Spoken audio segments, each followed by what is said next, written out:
Before beginning assembly of your office chair, make sure you have all your parts and hardware. Starting with the base and casters, begin by flipping the base upside down. Then, firmly press in each caster until you hear a click.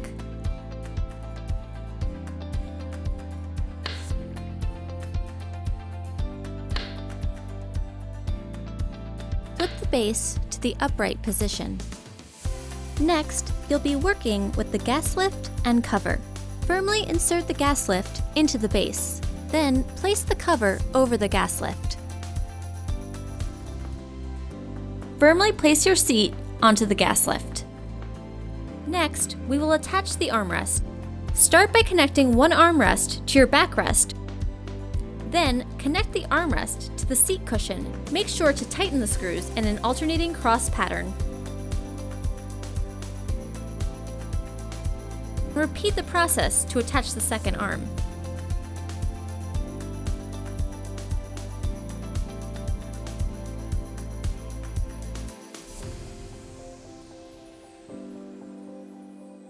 Your final step of assembly is to sit on your new chair to firmly engage the mechanism onto the gas lift.